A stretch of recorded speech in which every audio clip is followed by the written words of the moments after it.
Yo guys, what is going on? Blossom is back and welcome back to another episode of Top Drives and another episode of What Can You Get From That Pack. It feels just like yesterday Famous Tracks was added into the game, and it kind of literally was. We are getting this challenge really freaking fast. I thought I would have a lot more time before I would make this video, but that doesn't seem to be the case. Just to put things into comparison, okay? Two-Tone.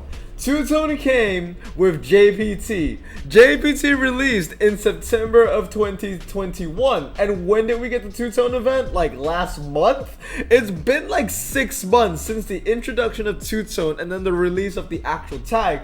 So I thought we might have a little bit of time before we jump into Famous Tracks, but that doesn't seem to be the case. So that's the number one thing. Famous Tracks started a lot sooner than I thought. I think that it was introduced this Monday or last Monday, and it went live on Sunday, so less than a week since the introduction of Famous Tracks, and we have challenges for it, which is not even a bad thing, to be honest. This isn't a complaint, this is just something that I have witnessed, something that I've observed. And the second thing, a really quick one, who here thought that when Famous Tracks first came out, it was meant to be cars named after songs?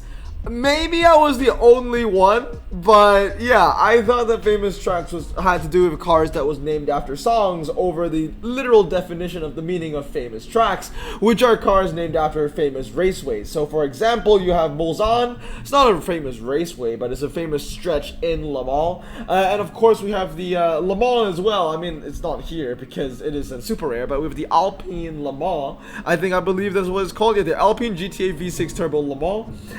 And then other examples would be the Panamera, as well as Daytona as well from the Chargers, and yeah, just the Charger Daytona. So some pretty cool stuff over here. I mean, one thing that I got kind of sad about though was that the Ford Mustang Boss isn't here, because at the end of the day, when it comes to Top Drives, it's just called the Ford Mustang Boss. But there is a Laguna Seca version, but I guess that isn't the one. But anyway guys, let's talk about what are the best and worst cars from the Famous Tracks carbon fiber. Obviously these are the cars that you get when you open the Famous Tracks carbon fiber, and we should all be at least getting 1, 2, or 3 depending on how far we get in the challenge, and maybe even more if you open the Elite Pack, as well as some of the other offers in the store right now.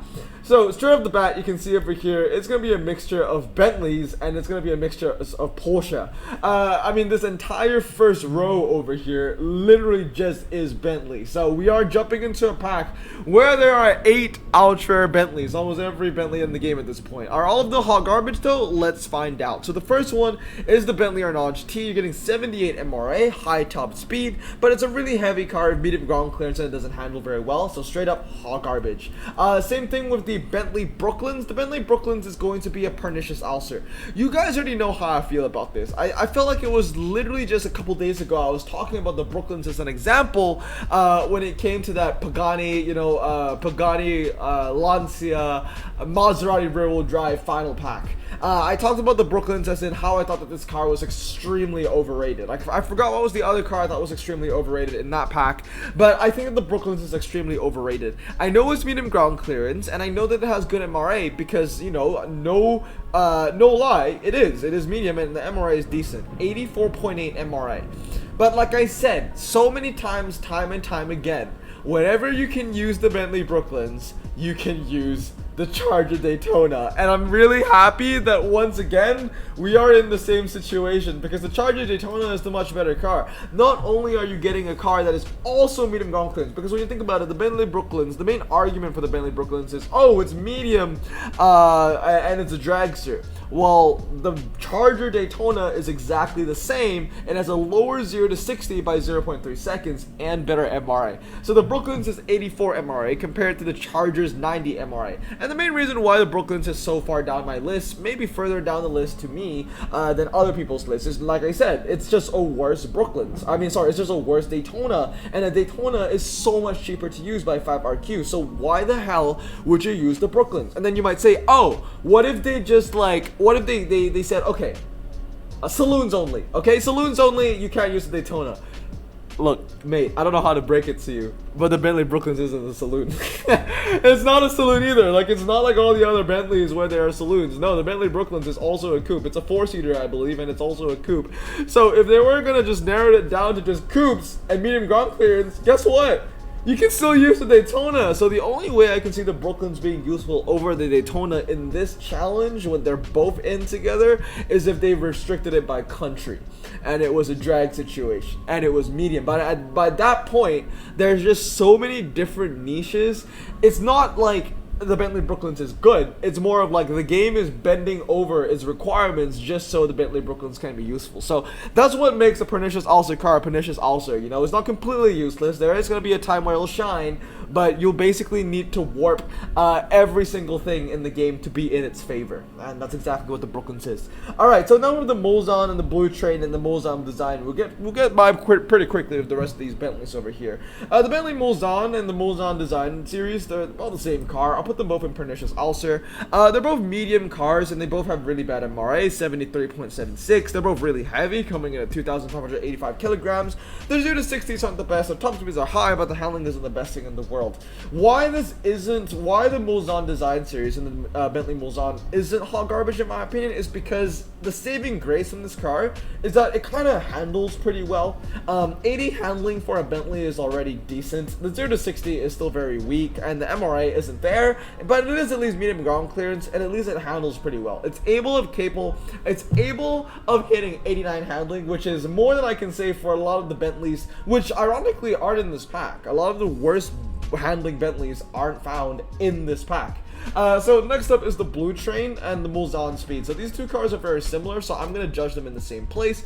Both of them are going to be daily driver because once again, they're basically the same car. Same top speed, same 0 to 60, same handling with that medium ground clearance as well. 90 handling for a really heavy boat Bentley is commendable, and although 4.8 0 to 60 isn't ridiculously low for an ultra medium ground clearance, it's lowest, I would say, for all the Bentleys. So the Bentley Mulsanne Speed and the Blue Train, what you're seeing in those two are basically just the best Bentleys, the best ultra Bentleys. But outside of that, they do have their own niches when it comes to British saloon cars because their ultra rares are a lot easier to upgrade, and it's basically a cheap man's Jaguar 575, if that makes sense. And it's not that bad. It handles pretty well, top speed is pretty high, and the 0 to 60 is okay. The MRA is slightly improved upon as well compared to the other Bentleys, coming in at 77, which is better than the Bentley Mulsanne design series, which is I think 73 I just mentioned.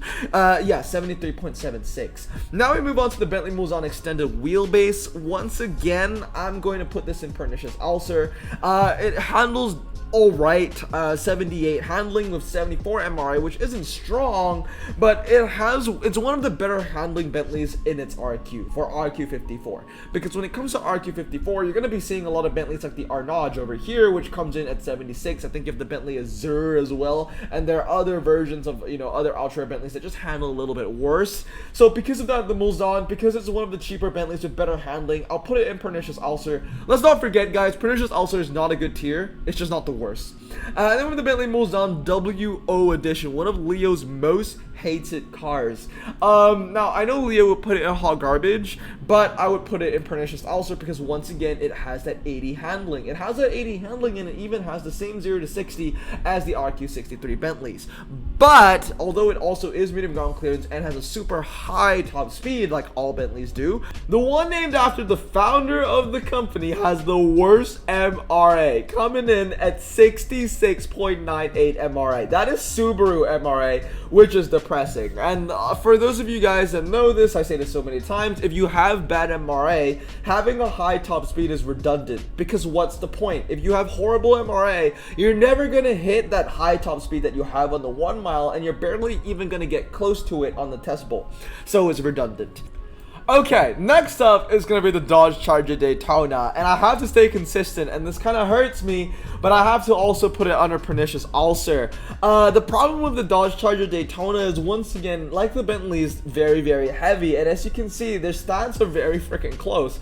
For 1 RQ more, the Charger Daytona has the same 0 to 60 and handling as the Bentley Mulsanne design series, and although it is slightly lighter by about 600 kilograms, the MRA on the Charger Daytona unfortunately isn't that strong. 71.21 actually makes it weaker than both the Bentley Mulsannes, and for that you're getting 1 more RQ to use, so it's even more expensive to use, and it has a lower top speed. Yeah, I get it, maybe it is lighter, yeah, I get it. Maybe it is a lot lighter by 600 kilograms, but at the end of the day, there isn't much good I can say about the Charger Daytona. It's a saloon, it's medium, and it's a pretty decent American saloon, but that isn't because it's a fantastic car, it's because there are not a lot of performance tire American saloons that can handle pretty well. So because of that, it's a pernicious ulcer, as much as I love the Charger Daytona. I really love the picture as well. Then with the 911 Carreras, okay, so now let's talk about the Porsches. The first one is going to be the one from 1994. It has 81 MRA, it handles pretty well,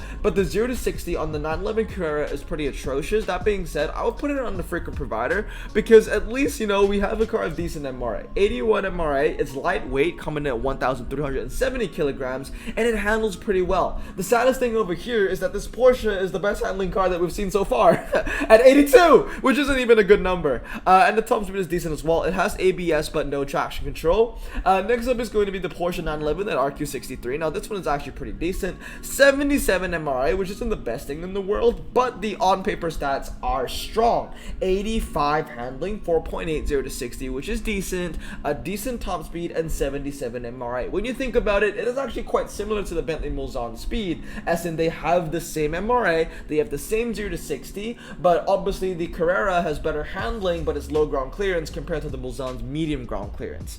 At the same time, I would say that, you know, the Porsche 911 Carrera could be better. I still think that the MRA on this thing, 77, is a little bit sus. You would think that it would have better than 77 MRA for a 911 Carrera, but oh well. It's a pretty decent car at the end of the day. One of those hybrid German Ultras that you can't go wrong with. I have two of them maxed out, one at 233 and one at 323. Okay, moving on is the Porsche 911 Carrera 4. Yeah, I'm gonna put it as hot garbage. The main problem with the 911 Carrera 4 is that when it comes to Ultras that is also four-wheel drive, you think of better options out there, like the Ford RS200. There are like a million Subarus that you can use now, but that doesn't seem to be fair because the Subarus are medium, the Porsche Carrera 4 is low, so I should compare it to other low four-wheel drive cars. When it comes to low ground clearance Ultra four-wheel drive cars, then yes, I would rather use the Ford RS200 or the BMW 640i or even the Dodge Stealth, because the Dodge Stealth, although handles a little less, is cheaper to use, and the 0 to 60 is pretty low as well. So the Porsche 911 Carrera 4 is just a bit of a disappointment, I would say. It could handle a little better, the top speed could be a little higher, the 0 to 60 could be a little better, but the worst thing about it is that the MRA on this thing is disgusting. 65.81 MRA. Unfortunately, that is not even bad, that is atrocious, and because of that, I'm gonna put it at hot garbage. Not to mention that it's also not the lightest thing in the world. It's not heavy though. It's 1,450. It's definitely not heavy, but it definitely could be lighter because there are a lot of Ultras out there that are kind of verging between 1,003 to 1,002 and even under 1,000 kilograms. Okay, last but not least, for the Porsches is going to be the Porsche 911 Carrera Cabriolet. 77 MRA and 83 handling is pretty decent, but the 0 to 60 is very, very weak. So I'll put it under frequent provider, mainly because you can get some value out of it. It has a convertible niche. Yes, it handles pretty well. The MRA isn't the worst thing in the world, coming in at 77, but the 0 to 60 is the main thing that pulls the Carrera Cabriolet down. Okay, and last but not least, I want to talk about the Subaru Baja Turbo, and I'm going to put that in pernicious ulcer. The 0 to 60 on this thing is absolutely atrocious, don't get me wrong, but it does have some good positives going for it. The main thing, it's four-wheel drive, it's medium ground clearance, and it has standard tires. On top of that, it's a relatively lightweight car, coming in at 1,588 kilograms, and when you think about it, a lot of four-wheel drive standard tire cars are actually heavier than this. So the Baja Turbo is light for its niche, and it handles pretty well as well at 72. You get this thing maxed out, it'll hit 80, and for an RQ50 car, although the 0 to 60 is atrocious, you're getting decent handling,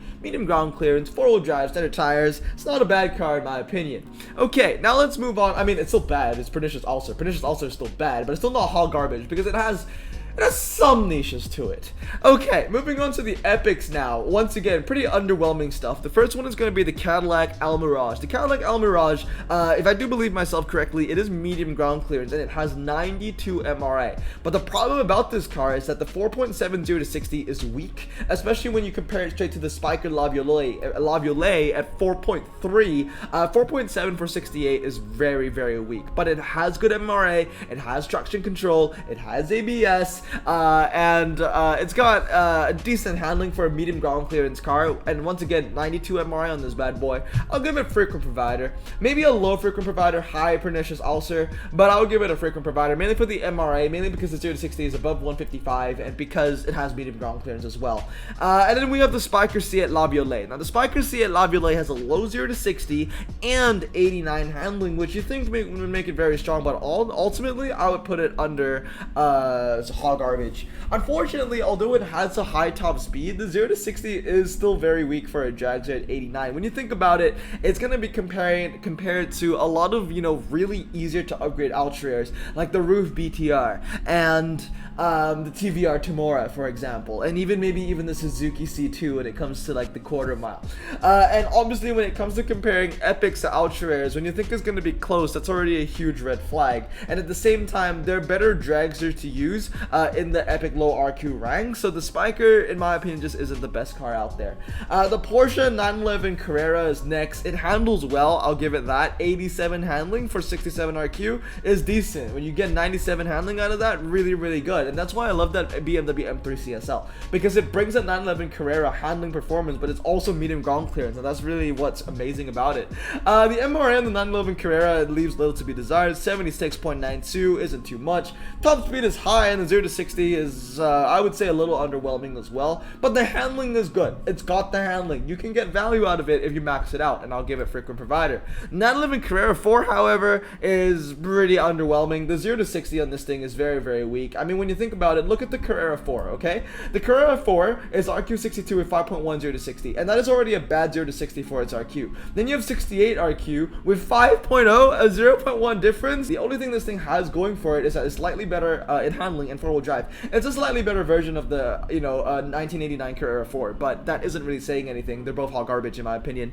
Then you have the Porsche 911 Carrera GTS. Now this one has a very low 0 to 60 and very high handling, relatively light as well, with 73 MRA. So once again, these Porsches, it's really sad because the MRAs aren't as strong as you think they are. I'm gonna put it in daily driver just because it's got a low 0 to 60 and it's a high handling car. It's a decent twisty car, decent hybrid car as well. Then with the Porsche 911 Carrera S, now this one handles well, but the 0 to 60 is pretty bad. The MRA is pretty bad, 72. It's really hard to find positive to say about a lot of these cars. All of their MRAs aren't like 50 or 60, so they aren't like, overarchingly bad, but they aren't good either. Like, they're not in the 80s. 70 is a hard one to judge because you can't say it's completely crap MRA, but it's not good either. So at least the Carrera 4 made my job easy with 65 MRA, you know what I mean? So yeah, the Carrera 911 Carrera S, the Porsche 911 Carrera S, where am I going to put this, man? And the top speed is high. The 0 to 60, I would say, is just about average for 66 RQ. And 86 handling isn't too bad. I would give it pernicious ulcer, but I'm being very lenient about it. Once again, you're not gonna max the Carrera S anytime soon. When you want to use a twisty car, you might as well just use a Lotus 340R. So honestly, it's nice of me to put it in pernicious ulcer. Then with the Porsche 911 Carrera S, and that is going to be a daily driver. That's a good one, to be fair. 86 MRA, making it one of the highest MRA cars you can get from this entire pack, and the highest handling car so far that we've seen at 89 handling. So it's really good in that regard. The 0 to 60 could be stronger for an RQ75, but the top speed is high and the MRA is there. I would say that the Porsche 911 Carrera S is probably the best epic to pull from this pack, which is sad because it's not a Winter Kaiser. We have the Porsche 911 Cabriolet. 85 MRI is pretty strong, but once again, the 0 to 60 4.5 for 69 RQ, that's verging on kind of sus. 86 MRI is relatively strong though. It has the convertible niche. The MRI is pretty decent at 85. I'd give it frequent provider, but a low one. And then with the Spiker D12 peaking to Paris, 84 MRA, which is very strong, is basically a worse Bentayga. So if the Bentayga was their Kaiser, I'd put the peaking to Paris a frequent provider, because the MRA is still strong. 84 MRA, handling isn't the worst thing in the world, but it's a pretty heavy car. 0 to 60 is pretty good though, and the top speed is alright. And then we have the legendaries. Okay, so the McLaren F1 is a fantastic car. It's light, coming in at 1,138 kilograms with 100 MRA. Handles, I would say, under average for 86 RQ. When you think about it, Dodge Viper ACR 92, a lot of 86 RQ cars are capable of hitting 100 RQ by themselves. I mean 100 handling by themselves. The F1 can't do that. 0 to 60 as well, it's okay, I would say. Could be better, but it's the MRI that really boosts this thing up. It also has, I think, if I believe myself correctly, stall icon. No, not even the style icon tag. But I would give it Der Kaiser. And then we have the Porsche Panamera Turbo. This is a Blossom choice, mainly because it's just one of the best medium ground clearance non-prize cars you can use. Handling is decent for medium ground clearance. It's a very heavy car though, but it also has four-wheel drive, so you can use it in the wet. The versatility is there. We have the Roof Dakara. Now, a lot of people said that I was wrong to put the Roof Dakara in Der Kaiser, and I do believe that I was doing it for the family style carbon fiber, where there only ended up being two Blossom choices. One was the Roof Dakara. I can see why people were mad and disagreed that I put the Dakara way too high, and in hindsight I do agree. I think I did put the Dakara too high. I'm gonna bump it down to daily driver. It's got the top speed and it's got the MRA. It's got that combination. It's a killer combination and it's great, it's good, but at the end of the day, you can only really get a lot of value out of the Dakar, in my opinion, if you can probably 332 it. And, you know, maxing out an RQ80 isn't high on anybody's priority list. So because of that, it's a really expensive car to get value out of. I understand. I would put it down in daily driver. But it still is a very good car, in my opinion. It has the right positives in the right areas. It's got the top speed. It's got the MRA. The 0 to 60 could be better, but it also handles pretty well as well. 89 handling for a four-wheel drive all-surface tire car is pretty rare. So yeah, Roof Dakara, pretty decent one. One of those strange cars where you can get value out of it if you 332 and 233, but why would you ever do that for an RQ80 Legendary? You know what I mean? It's a bit of a paradox, a bit of a conundrum, the Roof Dakara. And last but not least is the Roof Turbo Florio.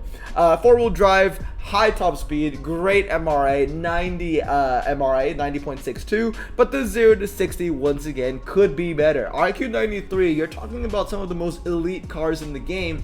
3.0 isn't good enough. 87 handling probably isn't good enough as well. A part of me wants to put it down as daily driver.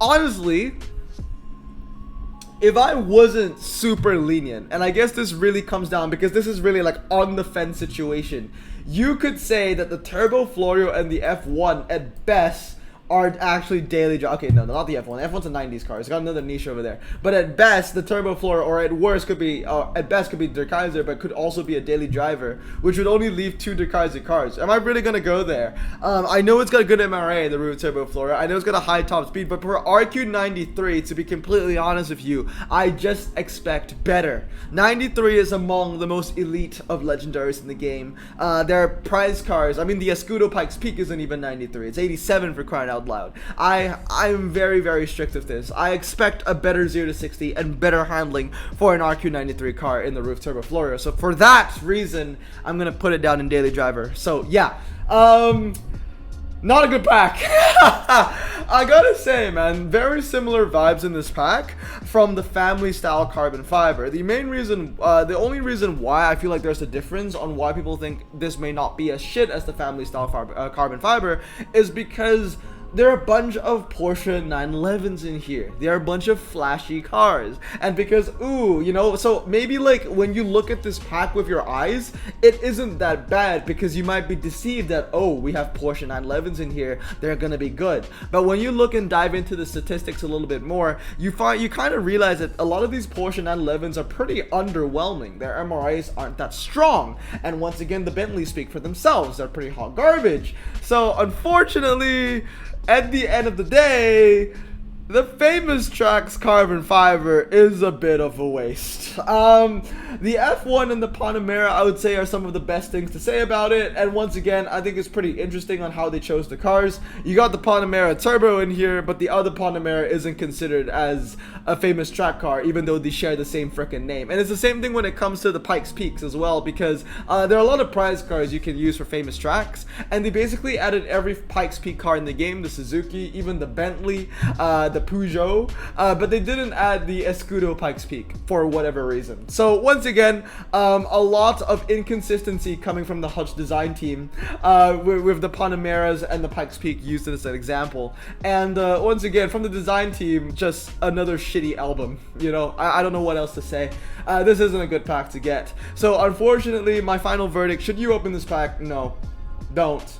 In fact, you're better off just opening, if you're a Porsche fan, you're better off just opening a Porsche carbon fiber, because there you can get the GT2s, the GT3s, you can get the RSR, and from here you cannot do that. Also, there are a bunch of Bentleys you can get from this. So the final verdict is, should you open it? No. Am I going to open it? No. Hope you guys have a great day. I am a little tired while I'm recording this. For the past 2 days, I've only had about 6-7 hours of sleep, so it's like 3 hours and 4 hours, so forgive me if I ramble on a little bit and I seem a little bit indecisive, but I do want to review the pack, and at the end of the day, we got to the finish line. I am happy of how I ranked the pack. So anyway, I hope you guys have a great day. I'm going to stay safe, wash your hands, and blossom out.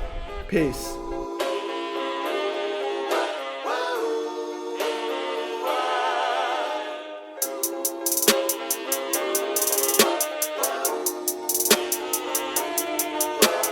Bro, this song just makes me so happy. Me too. Imagine being Asian in the 50s, looking nifty, leather jacket, looking sleek, look like Presley, look so deadly. Got a jukebox back at home, feeling jazzy, turn it on and play it slow, like the movies with the ladies. They so fine. Imagine being Asian in the 50s, looking nifty, leather jacket, looking sleek, look like Presley, look so deadly. Got a jukebox back at home, feeling jazzy, turn it on and play it slow, like the movies with the ladies. They so fine. Sit back, relax in my Bonneville Pontiac. Hold tight all night, cruise to Jacksonville Atlantic. Blonde hair, don't care, look like Leslie Brooks. Pin up girls everywhere with the drop dead look. Swing it side to side as we slow dance to the night, when I'll hold your perfect hand and take you out just for a ride. We'll share milkshakes at the